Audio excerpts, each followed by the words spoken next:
my dear students, welcome to chapter number 10 light and shadows.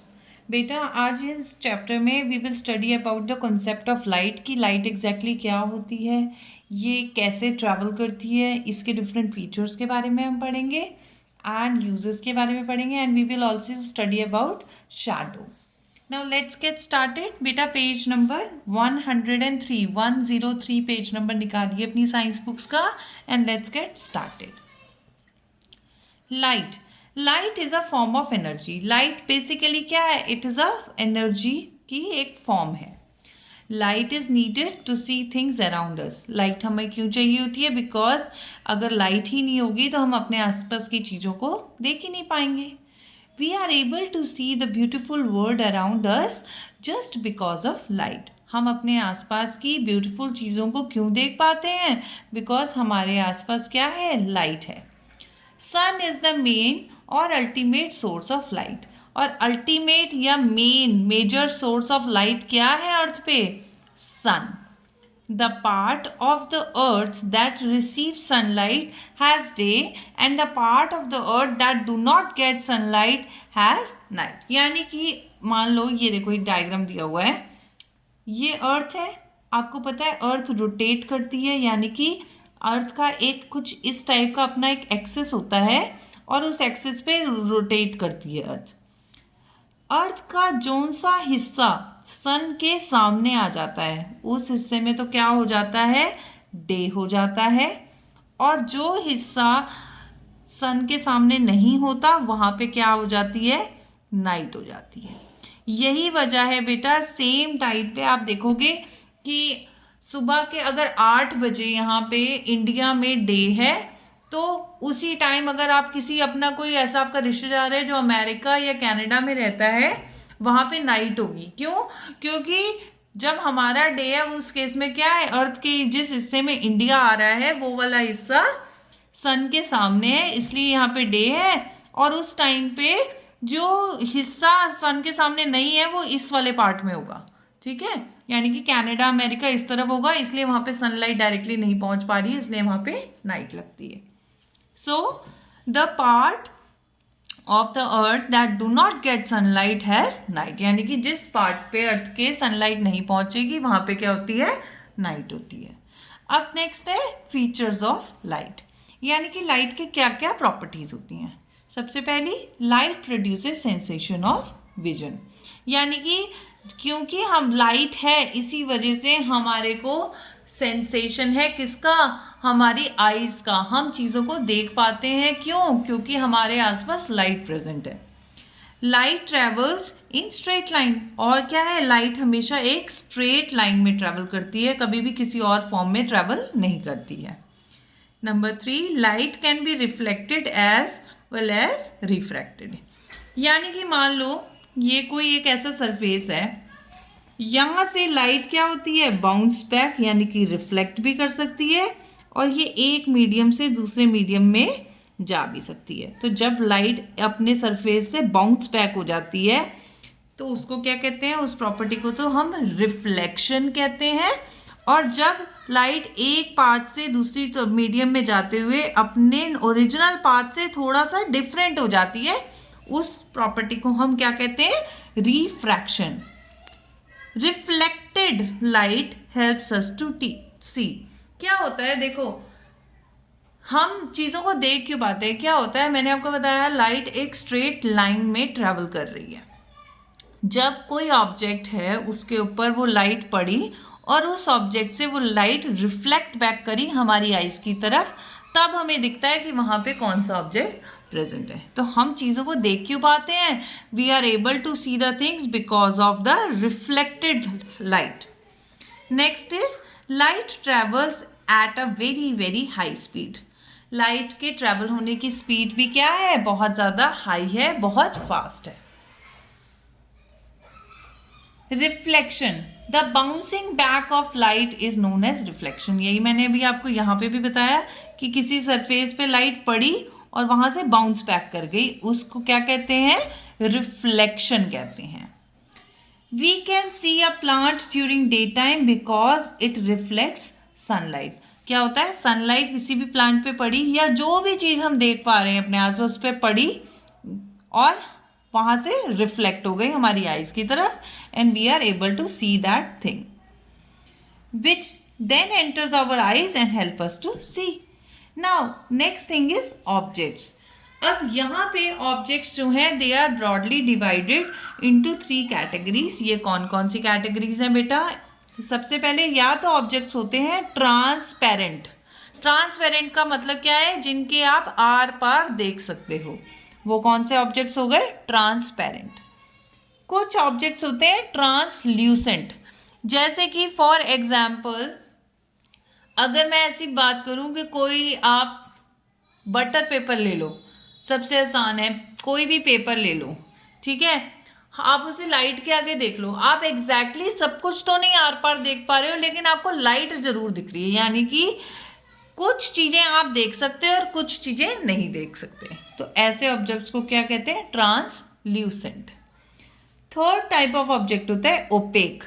Opaque objects वो होते हैं बेटा जिनके आर पार आप नहीं देख सकते हैं. For example wall. जैसे कि अब आप ये लगाओ कि अगर मैं एग्जाम्पल लूँ, क्या आप इस बुक के नीचे डायरेक्टली आर पार देख पा रहे हो? नहीं देख पा रहे. So naturally this is an opaque object. Now let's turn your page. Come on page number 104. यहाँ पे हम थोड़ी सी डिटेल में पढ़ेंगे डिफरेंट टाइप के ऑब्जेक्ट्स के बारे में. Let's read it. Transparent. The objects which allow light to pass through it is known as transparent objects. यानी कि ऑर्डिनरी ग्लास. आपके घरों में जो ग्लास विंडोज़ लगी हुई हैं, कई ऐसी विंडोज़ होंगी, कई उसमें ऐसे ग्लासेस लगे होंगे जिनके आप आर पार देख सकते हो. तो वो वाली विंडो ग्लासेस कौन से हुए? ट्रांसपेरेंट टाइप के हुए. और कई लोगों के घरों में विंडो ग्लासेस के आर पार आप देख नहीं सकते बट आपको ये पता लग जाता है कि दिन है या रात है, बट आप आर पार देख नहीं सकते कि बाहर क्या ऑब्जेक्ट है. तो वो किस टाइप के हुए? वो ट्रांसल्यूसेंट हो जाते हैं.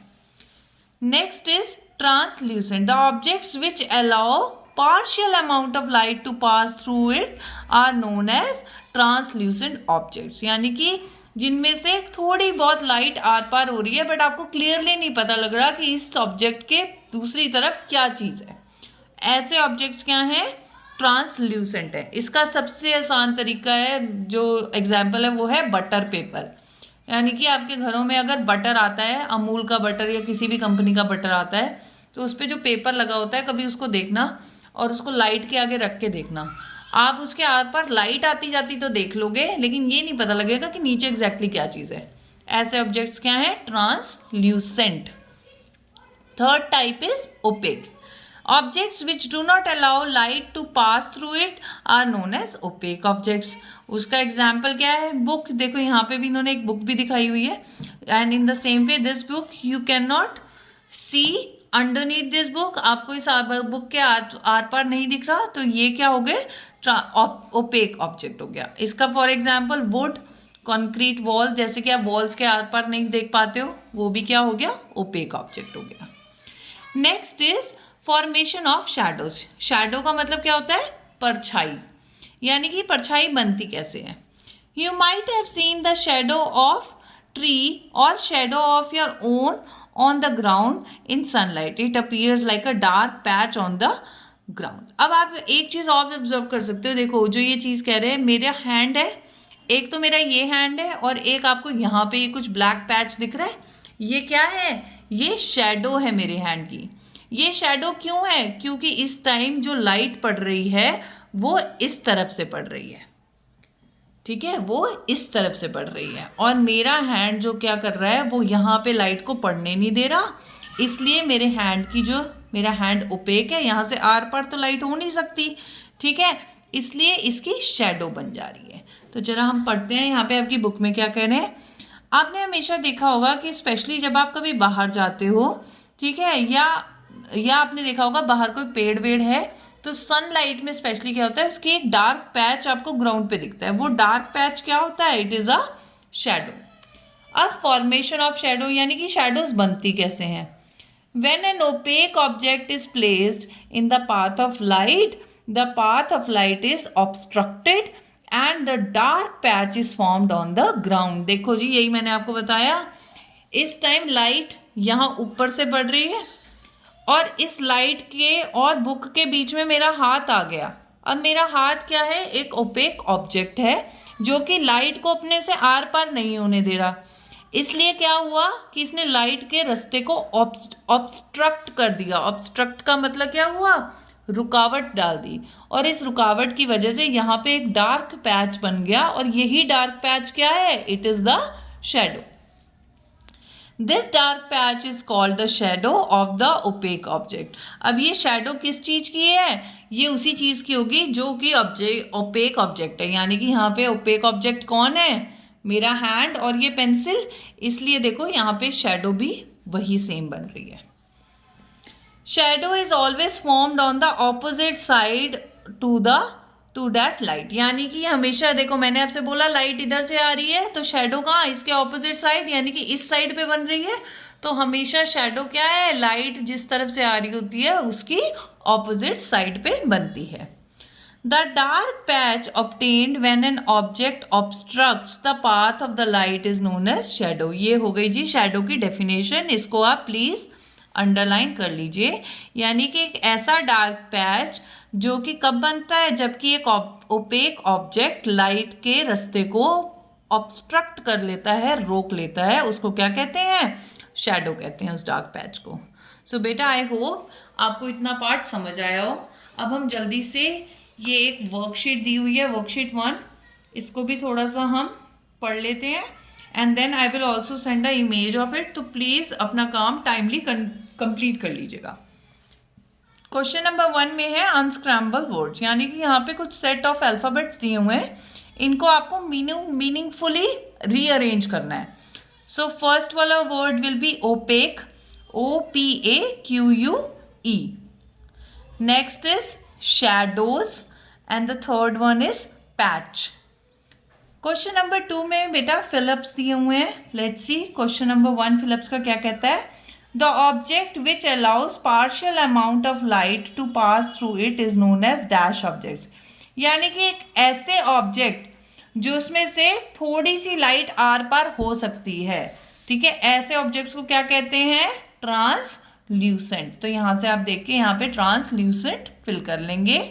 Next is dash light helps us to see. किस टाइप की लाइट हमें चीज़ों को देखने में हेल्प करती है, आई टोल्ड यू, यानी कि जो लाइट बाउंस बैक कर रही है। अब वो बाउंस बैक वाली लाइट को क्या कहते हैं, रिफ्लेक्टेड लाइट, ठीक है। तो यहाँ से आप देख के इसे फिल कर सकते हैं। नेक्स्ट इज क्वेश्चन नंबर 3 बेटा, यहाँ पे कुछ स्टेटमेंट्स दिए हैं, इनको आपने देखना है कि दीज आर ट्रू और false. Let's see the number 1, light produces the sensation of vision.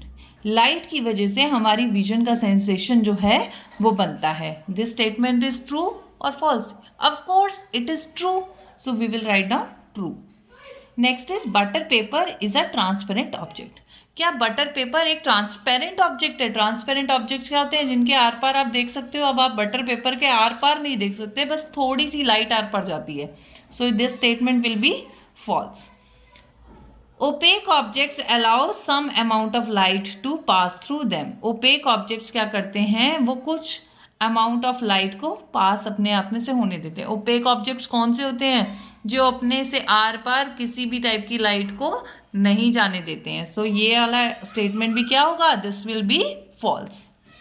Number 4 में बेटा आपको यहाँ 3 ऑब्जेक्ट्स दिए हुए हैं, आपने डिपेंडिंग द टाइप कि इनके आर पार लाइट जा रही है या नहीं, इनको क्लासीफाई करना है कि इनमें से कौन सा ओपेक है, ट्रांसपेरेंट है और ट्रांसल्यूसेंट है। ये लॉग ऑफ वुड है, देन इट इज, यानी कि इसके आसपास आप नहीं देख सकते, तो ये ओपेक हो गया। This is water inside a glass, ठीक है, so this is a transparent because आप इसके आर पार देख पा रहे हो। नेक्स्ट इज ट्रांसल्यूसेंट, यहाँ पे एक शीट दी हुई है, सो इसके आर पार तो नहीं आप एग्जैक्टली देख पा रहे, बट आपको पार्शियल पैसेज ऑफ लाइट हो रहा है, so it will be translucent. Next is number 5 question. यहाँ पे आप देखो, जब भी आप अपने मिरर के आगे खड़े होते हो तो आपको आप अपनी इमेज देख पाते हो। वो क्यों देख पाते हो बेटा, it is due to reflection. यानी कि क्या हो रहा है, लाइट जो आपकी इमेज है वो यहाँ से रिफ्लेक्ट होकर आपकी आईज तक पहुँच रही है, that's why you are able to see your image inside a mirror. So बेटा I hope you enjoyed this new chapter and my suggestion बेटा रेगुलरली आप वीडियोस देखते रहो, ऑनलाइन क्लासेस भी अटेंड करिए, अब तो आपकी ऑनलाइन क्लासेस भी हो रही हैं, और अच्छे से अपनी प्रिपरेशंस करिए बेटा, बिकॉज आपका P3 आ रहा है। इसके ये आपका P3 का लास्ट चैप्टर है, ये डिस्कस होने के बाद आपका P3 का सिलेबस भी ख़त्म हो जाएगा। सो माय सजेशन, जिन जिन बच्चों ने अपना वर्क अभी तक कंप्लीट करके मुझे नहीं भेजा है, please send it. Till then take care and bye bye.